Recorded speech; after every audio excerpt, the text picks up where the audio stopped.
أعوذ بالله من الشيطان الرجيم. بسم الله الرحمن الرحيم. قل هذه سبيلي أدعو إلى الله على بصيرة أنا ومن اتبعني وسبحان الله وما أنا من المشركين. وما أرسلنا من قبلك إلا رجالا نوحي إليهم من أهل القرى أفلم يسيروا في الأرض فينظروا كيف كان عاقبة الذين من قبلهم ولدار الآخرة خير للذين اتقوا أفلا تعقلون. حتى إذا استيأس الرسل وظنوا أنهم قد كذبوا جاءهم نصرنا فنجي من نشاء ولا يرد بأسنا عن القوم المجرمين. لقد كان في قصصهم عبرة لأولي الألباب ما كان حديثا يفترى ولكن تصديق الذي بين يديه وتفصيل كل شيء وهدى ورحمة لقوم يؤمنون. قل هذه سبیلی، کہہ دیجئے کہ یہ ہے میرا راستہ، ادعو الی اللہ، کہ میں اللہ ہی کی طرف بلاتا ہوں، علی بصیرۃ، بصیرت کے ساتھ، انا، میں بھی، ومن اتبعنی، اور وہ بھی جس نے میری اتباع اور پیروی کی، وسبحان اللہ، اور اللہ ہر قسم کے شرک سے پاک ہے، وما انا من المشرکین، اور میں ان لوگوں میں سے نہیں ہوں جو شرک کرنے والے ہیں. وما ارسلنا من قبلک الا رجالا نوحی الیہم من اہل القری، اور ہم نے آپ سے پہلے جو رسول بھیجے وہ انہی بستیوں میں رہنے والے تھے جن پر ہم وحی بھیجتے تھے. افلم یسیروا فی الارض فینظروا، کیا انہوں نے زمین میں چل پھر کر دیکھا نہیں، کیف کان عاقبۃ الذین من قبلہم، کہ ان سے پہلی قوموں کا کیا انجام ہوا، وَلَدَارُ الْآخِرَةِ خَيْرٌ لِلَّذِينَ اتَّقَوْا، اور البتہ آخرت کا گھر کہیں زیادہ بہتر ہے ان لوگوں کے لیے جو بچے. افلا تعقلون، کیا پس تم عقل سے کام نہیں لیتے ہو. حتی اذا استیأس الرسل، یہاں تک کہ جب رسول کفار کے ایمان لانے سے مایوس ہو گئے، وَظَنُّوا أَنَّهُمْ قَدْ كُذِبُوا، اور کافر بھی یہ سمجھنے لگے کہ ان سے جھوٹ بولا گیا، جاءہم نصرنا، تو ہماری مدد آ پہنچی، فنجی من نشاء، تو جن کو ہم نے چاہا ان کو بچا لیا، ولا يرد بأسنا عن القوم المجرمین، اور ہمارا عذاب مجرم لوگوں سے ٹلایا نہیں جا سکتا. لقد كان في قصصهم عبرة لأولي الألباب، البتہ تحقیق ان کے واقعات میں عقل اور سمجھ رکھنے والوں کے لیے بڑا عبرت کا سامان ہے. ما كان حدیثا یفترا، یہ کوئی گڑی ہوئی بات نہیں ہے، ولیکن تصدیق الذی بین یدیہ، بلکہ یہ ان حقائق کی تصدیق ہے جو اس سے پہلی کتابوں نے بیان کیے، وتفصیل کل شیء، اور ہر چیز کی وضاحت ہے، وہدی ورحمۃ لقوم یؤمنون، اور سراسر ہدایت اور رحمت ہے ان لوگوں کے لیے جو ایمان رکھنے والے ہیں. یہ آخری آیات ہیں سورہ یوسف کی، اور گویا کہ پوری سورہ یوسف کا یہ لب لباب اور نچوڑ اور خلاصہ ہے۔ سورہ یوسف میں ایک عظیم پیغمبر کی فیملی کا واقعہ بہت ہی تفصیل اور شرح اور بحث کے ساتھ گزرا، جو 15 احوال کے اوپر مشتمل تھا۔ حضرت یعقوب علیہ السلام اور ان کے فرزند ارجمند حضرت یوسف علیہ السلام۔ تو اس تمام واقعے کے ذکر کرنے کے بعد آخر میں فرمایا کہ پیغمبر آپ یہ اعلان کر دو کہ ہذہ سبیلی ادعو الی اللہ، یہی میرا راستہ ہے کہ میں اللہ کی طرف بلاتا ہوں، اللہ کی توحید اور اللہ کی معرفت، یہ میرا راستہ ہے۔ سارے انبیاء اسی راستے کی طرف دعوت دیتے چلے آئے ہیں، اور خود سورہ یوسف کے اندر سیدنا یعقوب علیہ السلام کا یہ واقعہ بھی سارا اللہ کی توحید اور معرفت کے مضمون پر مشتمل ہے۔ تو میں توحید کا علم بردار ہوں، اللہ کی طرف اس کی مخلوق کو بلانے والا ہوں کہ سارے زمینی گویا کہ جھوٹے خداؤں کو اور ان کی غلامی سے آزاد ہو کر زمین و آسمان کے پیدا کرنے والے کی بندگی میں آ جائیں، اس کی ذات و صفات کا کے اوپر ایمان لاؤ، اور اس کو اس کی ذات و صفات میں وحدہ لا شریک لہ کہو، مانو، جانو۔ توحید خدا یک دیدن نہ یک گفتن، اللہ کی توحید صرف زبان سے کہنا ہی نہیں بلکہ کھلی آنکھوں دیکھو کہ اس بڑی کائنات کو پیدا کرنے میں اس کا کوئی شریک نہیں، ہر عروج و زوال اور ہر طاقت اور ذوق اور ہر صبح اور شام اور ہر سردی اور گرمی، کائنات کا ذرہ ذرہ اپنی ذات میں زبان حال سے اس کی وحدانیت کو بیان کر رہا ہے۔ پتا پتا، ڈالی ڈالی، جدھر دیکھو اللہ جل شانہ کی توحید و وحدانیت کے جلوے ہیں، اور کیسا مستحکم اور کیسا مضبوط اللہ کی قدرت کا نظام ہے۔ والشمس تجری لمستقر لها ذلك تقدیر العزیز العلیم۔ انسانی جتنی بھی بنائی ہوئی مصنوعات ہیں ان کے اندر آئے دن ڈیفیکٹ آ جاتا ہے، ایک عرصے کے بعد سروس کی ضرورت پڑتی ہے، بڑے بڑے انسان کے بنائے ہوئے نظام فیل ہو جاتے ہیں۔ ابھی پچھلے دنوں روس نے چاند پہ سیارہ بھیجا تو وہ ٹکرا کر پاش پاش ہو گیا، ختم۔ تو روس والوں اس اللہ کی عظمت کو کیوں نہیں مانتے کہ جس نے چاند کب سے بنایا ہے اور کب سے وہ رواں دواں ہے، آج تک اس کا ایکسیڈنٹ تو نہیں ہوا، زمین بھی چاند کی طرح ہوا میں چل رہی ہے، اور 2 چکر لگا رہی ہے، ایک اپنے محور کا اور دوسرا نظام شمسی کے ارد گرد ہونے کے اعتبار سے لٹو کی طرح چلی جا رہی ہے۔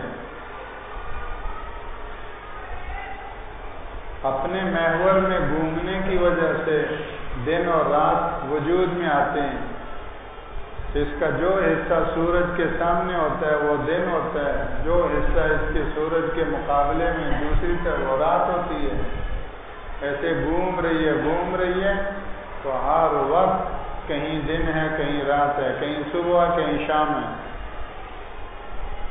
امریکہ والے ہم سے 11 گھنٹے پیچھے ہیں.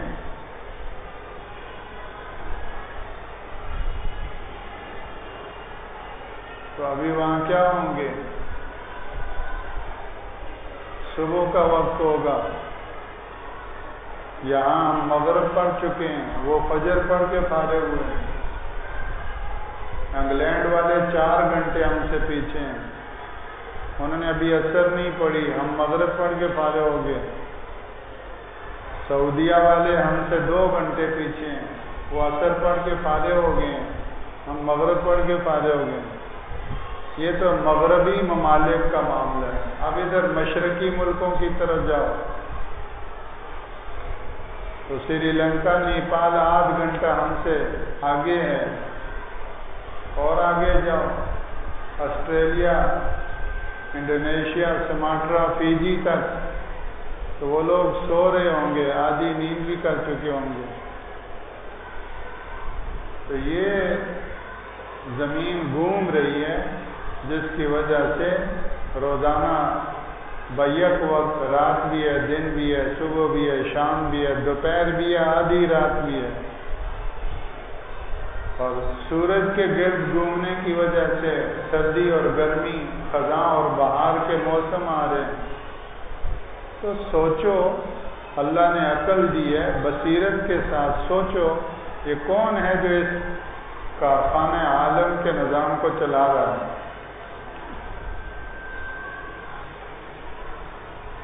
فتبارک اللہ احسن الخالقین. ایک اللہ وحدہ لا شریک لہ ہے. اندر بھی اللہ نے تمہارے اندر عقل رکھی ہے، فہم، سمجھ، سوچ رکھی ہے، اور باہر نبیوں کا سلسلہ رکھا ہے جو تمہیں یہ سمجھانے کے لیے ہے. انسانوں میں سب سے اونچا عظیم طبقہ، سمجھدار طبقہ، خیرخواہ اور ہمدرد طبقہ، مجسم فیکر رحمت طبقہ، انسانی ہمدردی سے کوٹ کوٹ بھرے ہوئے دلوں والا طبقہ، وہ نبیوں کا ہے. وہ تمہیں سمجھا رہے ہیں. آسمانی کتابیں تمہیں یہ سبق یاد دلا رہی ہیں. خود کائنات تمہیں اللہ کی توحید سمجھا رہی ہے. تمہارے اندر کا وجود تمہیں عقل اور سمجھ، اندر کی فطرت اور ضمیر تمہیں اللہ کی توحید سمجھا رہی ہے. اور آسمانوں سے اترنے والی، نازل ہونے والی کتابیں اور صحائف تمہیں اللہ کی معرفت اور اللہ کی توحید سکھا رہی ہیں. اور اس سب کے ساتھ اس کائنات کے سب سے بڑے معلم، انسانوں کے مربی حضرات انبیاء و رسل اور ان کے امام رسول اللہ صلی اللہ علیہ وسلم متفقہ طور پر بیک زبان سارے انبیاء و رسل تمہیں اللہ سمجھا رہے ہیں، اللہ کی طرف بلا رہے ہیں، اللہ کی معرفت اور توحید تمہیں سمجھا رہے ہیں. کون سا عذر مانے ہے اللہ کی توحید اور معرفت کے پہچاننے سے؟ اندر بھی تم غور کرو، تمہارا دل اللہ کی گواہی دے رہا ہے. باہر بھی غور کرو تو ہر سمت، ہر جہت، ہر طرف وفی کل شیء لہ آیا تدل علی انہ واحد. کائنات کا ذرہ ذرہ اپنی ذات میں گواہ ہے اس بات کا کہ وہ وحدہ لا شریک لہ ہے. تو پوری بصیرت کے ساتھ، اندھی تقلید کے ساتھ نہیں، توہمات کے خیالات کے ساتھ نہیں، پوری بصیرت اور وجدان کے ساتھ، اذعان اور یقین کے ساتھ میں بھی اللہ کی طرف بلاتا ہوں، اور وہ بھی جس نے میری اتباع کی. انا علی بصیرت انا ومن اتبع. یہ علی بصیرت کا لفظ جو بتایا ہے، کہا یہ اس لیے کہ جتنا بھی شرک ہے وہ بصیرت کے بغیر ہے. نرے توہمات ہیں، خیالات ہیں، اوہام و خیالات کے اوپر سارے شرک کی عمارت قائم ہے۔ ابھی یہ سفر چل رہا ہے، آج کی جدید دنیا کے توہمات کا یہ حال ہے کہ سفر کو منحوس سمجھتے ہیں، کہ سفر کے مہینے میں شادی ہوگی تو یہ ہو جائے گا۔ تو یہ اللہ کی قدرت، اللہ کی حکومت، اللہ کی سلطنت، زمین و آسمان پر اللہ کے فیصلے جو نافذ ہیں، اس سے جہالت کی یہ علامت ہے۔ اتنا تو پتہ ہے پاکستان میں کون سی حکومت ہے، کس جماعت اور پارٹی کی حکومت ہے۔ ہر کوئی کہے گا اب نگران حکومت ہے۔ انگلینڈ میں کس کی حکومت ہے گا؟ فلاں کی حکومت ہے۔ انڈیا میں کس کی ہے گا؟ فلاں کی حکومت ہے۔ ان حکومتوں کو جانتے ہیں، زمین و آسمان پوری کائنات میں کس کی حکومت اور سلطنت ہے، اور حاکم مطلق مالک الملک کون ہے، اس کی طرف دھیان ہے۔ قل اللہم مالک الملک تؤتی الملک من تشاء وتنزع الملک ممن تشاء وتعز من تشاء وتذل من تشاء بیدک الخیر انک علی کل شیء قدیر۔ حکومتوں کے آئے دن اقدامات وہ تو اخباروں میں پڑھتے ہیں، سوشل میڈیا پر پڑھتے ہیں، سنتے ہیں۔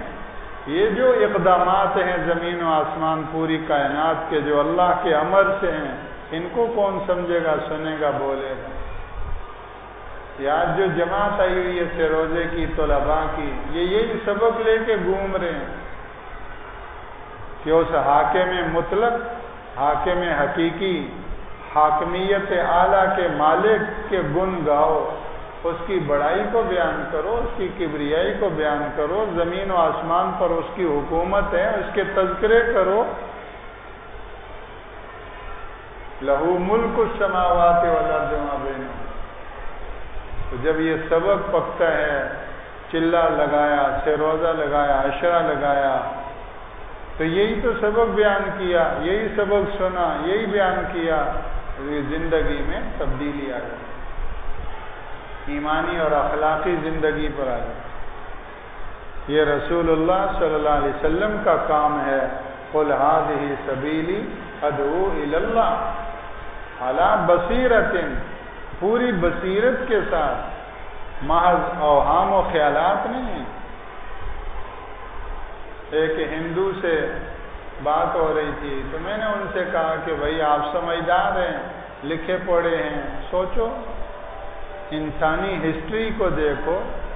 ایک انسانی ہسٹری، تاریخ کا اسٹوڈنٹ اور طالب علم جانتا ہے، سیدنا آدم علیہ السلام سے لے کر آخری رسول صلی اللہ علیہ وسلم تک، یہ سارے انبیاء اور رسل کا سلسلہ ہے، آسمانی کتابوں کا سلسلہ ہے۔ ان نبیوں کی تعلیمات میں کہ ان مورتیوں کی پوجنے کی کوئی تعلیم ہے؟ مورتیاں بناؤ، اپنے ہاتھ سے مورتیاں بنا کر ان کو پوجو۔ یہ ہم نے کس راستے کو اختیار کیا ہوا ہے؟ اللہ نے عقل دی ہے، سمجھ دی ہے، سوچو۔ جو مورتی اپنے بننے میں میری محتاج ہے، میں اپنی ہتھوڑی سے بنا بنا کے اس کو کھڑا کروں گا، اسی مورتی کے آگے پھر جھکنے لگ گیا۔ کتنا بڑا ظلم ہے۔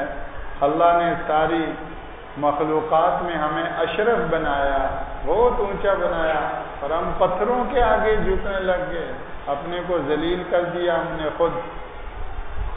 وَلَا بَصِيرَةٍ کا یہ لفظ یہ اس کی طرف متوجہ کر رہا ہے کہ آدمی جب کسی راستے پر چلے تو اندھا بہرا ہو کر نہ چلے، پوری بصیرت کے ساتھ چلے، تو پھر اس راستے کی حقیقت اللہ عطا فرماتا ہے۔ انا و من اتبعنی، یہ میرا بھی راستہ ہے اور میری اتباع کرنے والوں کو بھی راستہ۔ لہذا اللہ کے رسول صلی اللہ علیہ وسلم کی محنت کا میدان ساری انسانیت سب کو اللہ کی طرف بنا۔ تو ہم بھی سوچیں، ہم نے اس کو اپنا کام بنایا اور سمجھا۔ آج جو ہماری دعوت اور تبلیغ اور تذکیر کا میدان اپنے دائرے میں رہ گیا ہے، یہ اس لیے کہ ہم کمزور ہو گئے۔ اس لیے بڑے منع کرتے ہیں کہ غیر مسلم کو دعوت نہ دو، وہ آگے سے کوئی ایک بات کرے گا میرا اسلام بھی خطرے میں پڑ جائے گا۔ اس نے ایک اشکال کیا، ایک اعتراض کیا تو میں بھی شش پن میں ہوں، میرا وہ دعوت دینے والا خود پھنس جائے گا۔ لیکن جن کو دین کا علم ہے، علماء ہیں اور اہل علم ہیں، وہ آج بھی دعوت دے رہے ہیں غیر مسلموں کو، وہ آج بھی محنت کر رہے ہیں، دلائل اور براہین کے ساتھ غیر مسلموں کو دعوت دیتے ہیں۔ الحمدللہ ان کی محنت رنگ لاتی ہے اور خاندانوں کے خاندان اسلام کی اور ہدایت کی شاہراہ پر آ جاتے ہیں۔ ہمارے یہاں تشریف لاتے ہیں مولانا ارشاد احمد حقانی صاحب، بہت محنت فرما رہے ہیں، اور علماء کا ایک بہت بڑا طبقہ ہے جو یہ محنت کر رہے ہیں اندرون سندھ، ادھر ادھر مختلف خاندانوں میں، اور جتنے وہ اسلام لے آتے ہیں پھر ان کو دین سکھانے کے لیے، ان کی تعلیم و تربیت کے لیے محنت اور کوشش کرتے ہیں، اور اس طرح ان کو 6 مہینے، ایک سال ان کو تعلیم و تربیت کے ماحول میں رکھ کر صرف کلمہ پڑھ کے چھوڑ نہیں دیا، کلمہ پڑھ لیا، پورے ہندو خاندان، غیر مسلم مختلف ذاتوں والے، تو فیملیوں سمیت بھی اور مختلف افراد بھی، تو پھر ان کی تعلیم و تربیت کی بھی فکر کی جاتی ہے، اس کا اہتمام کیا جاتا ہے۔ اللہ جل شانہ ہمیں بھی اس اونچے راستے کی جو ہے وہ فکر نصیب فرمائے اور اس کی توفیق نصیب فرمائے۔ آخری درجہ یہ ہے کہ آدمی اپنی ذات کے اعتبار سے دین پر ایسا پابندی سے چلے کہ اس کا دین پر چلنا یہ خود عملی دعوت بنے دوسروں کے لیے۔ ایک عورت جب باپردہ گھر سے باہر نکلتی ہے تو اس کا باپردہ گھر سے باہر نکلنا یہ عملی دعوت ہے کہ ایک مسلمان خاتون کو گھر سے باہر ایسے نکلنا چاہیے۔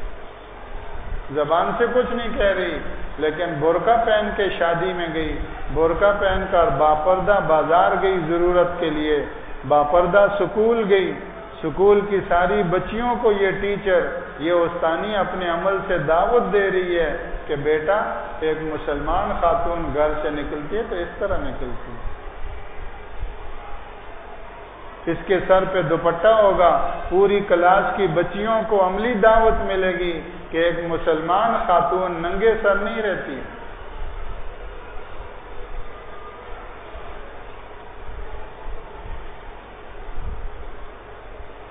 تو عملی دعوت، زبان کی قولی دعوت اور عملی دعوت، صحابہ کرام عملی دعوت کے اعتبار سے اتنے مضبوط تھے کہ وہ فرماتے تھے کونوا مثلنا، ہمارے جیسے ہو جاؤ۔ تو ان کے عمل کو اور ان کے اخلاق اور ان کے رویے اور ان کے طرز عمل وہ کھینچنے والے تھے، بہت پرکشش تھے۔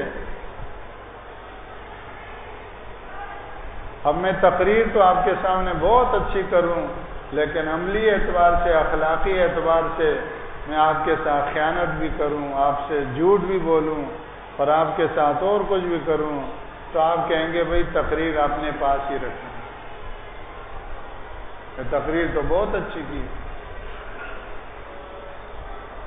تو عمل کے اعتبار سے جتنا آدمی اللہ کی معرفت اور اللہ کی ذات و صفات پر ایمان کے ساتھ ایمانی راستے پر چلتا ہے اور ایمانی اور صفات، تو اتنا ہی یہ اس کا عمل بھی دعوت بنتا ہے۔ اسی لیے فرمایا کہ مؤذن اذان کے ذریعے سے دعوت دیتا ہے، اللہ اکبر اللہ اکبر، پوری فضا میں یہ تکبیر بلند کر رہا ہے، اذان مؤذن اذان کے ذریعے سے ادعو الی اللہ، مجاہدین تلوار کے ذریعے سے، جہاد کے ذریعے سے اللہ کی طرف بلاتے ہیں، اور جتنے سرکش شیاطین ہیں ان کے لیے ڈنڈے سے کام لیتے ہیں، جو واضح و نصیحت سے نہیں سمجھانے سے نہیں سمجھتے، مجرم طبیعتیں ہیں، ان کے لیے پھر تلوار ہے، جہاد ہے، اس کے ذریعے سے وہ اللہ کی طرف بلاتے ہیں، اور علماء دلائل کے ذریعے سے اللہ کی طرف بلاتے ہیں۔ تو یہ اللہ کے رسول صلی اللہ علیہ وسلم کی محنت ہے۔ ایک قاعدہ پڑھانے والا علی با عطا علی با عطا، وہ بھی اللہ کی طرف بلا رہا ہے قاعدہ پڑھانے کے ذریعے سے۔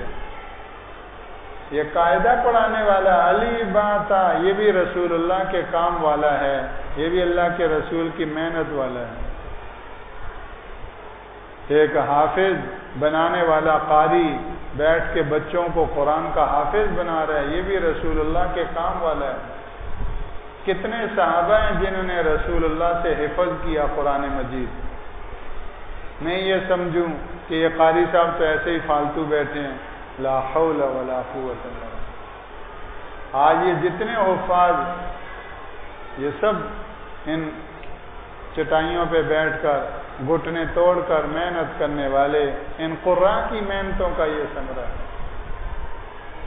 تو اللہ کے رسول صلی اللہ علیہ وسلم نے صحابیات کو، صحابہ کو، مہاجرین کو، انصار کو قرآن پڑھایا۔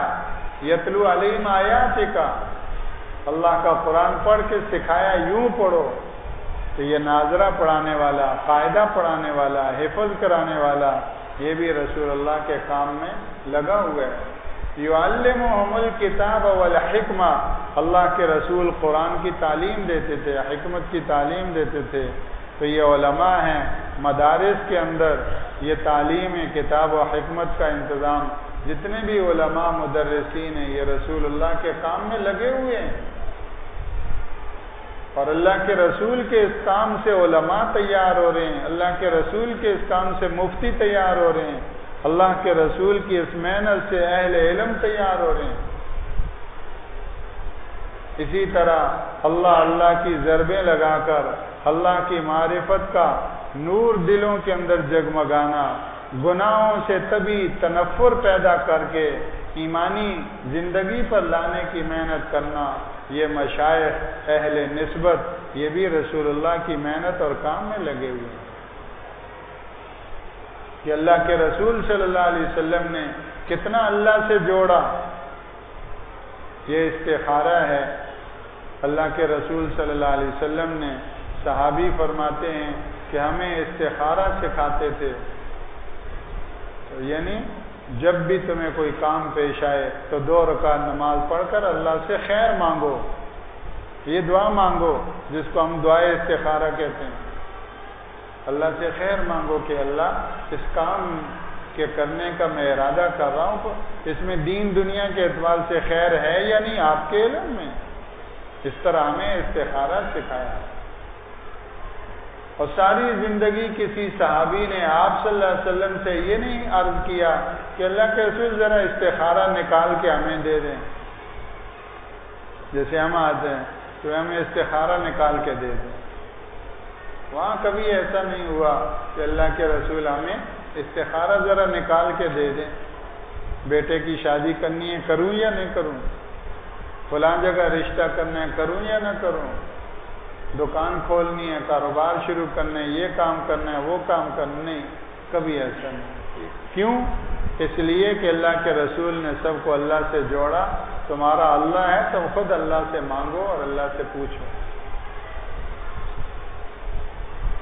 آج ہم اگر اپنے سے جوڑیں گے تو یہ رسول اللہ کی محنت کے خلاف ہے کہ استخارے کی دکان کھول لی تو یہ ہم سے رابطہ کرو، ہم آپ کو استخارہ کر کے دے دیں گے۔ انا للہ، تمہیں اللہ سے پوچھنے کی ضرورت نہیں، تمہیں اللہ سے لو لگانے کی ضرورت نہیں، تمہیں اللہ کے سامنے سجدہ ریز ہو کر دعا مانگنے کی ضرورت نہیں۔ ہم بیٹھے ہوئے ہیں، ہم تمہیں بتا دیں گے، ایک فون پر ہم تمہیں استخارہ نکال کے دے دیں گے، چینل کھلے ہوئے ہیں۔ شیطان بھی بڑا ماسٹر ہے۔ تو رسول اللہ کی محنت یہ ہے کہ ہر ایک کو اللہ سے جوڑا۔ ابھی ہم نے رکوع سجدے میں کیا کہا؟ سبحان ربی، میرا رب۔ تو میرے رب سے میں کسی سے کہوں تو میرے رب سے پوچھ کیا نا، اتنی غیرت کی بات۔ قل هذه سبیلی ادعو الی اللہ، علی بصیرۃ انا ومن اتبعنی وسبحان اللہ وما انا من المشرکین، چونکہ یہ توہمات کا راستہ نہیں، بصیرت اور پورے اذعان اور یقین اور وجدان کا راستہ ہے، اس لیے ہر ایک پکار اٹھتا ہے کہ سبحان اللہ، اللہ ہر شرک سے پاک ہے، وما انا من المشرکین، اور میں ان لوگوں میں سے نہیں ہوں کہ جو شرک کرنے والے ہیں۔ اللہ جل شانہ ہمیں بھی اپنی معرفت کا نور نصیب فرمائے، ایمانی زندگی نصیب فرمائے۔ سبحانک اللہم نشہد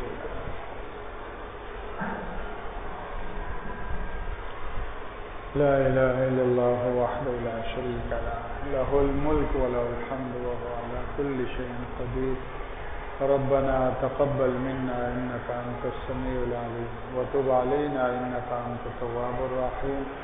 اللهم نور قلوبنا بنور الإيمان وزين أخلاقنا بنور القرآن واجعلنا هداة مهتدين، وصلى الله وسلم على سيد المرسلين محمد وعلى آله وصحبه أجمعين، آمین برحمتک یا۔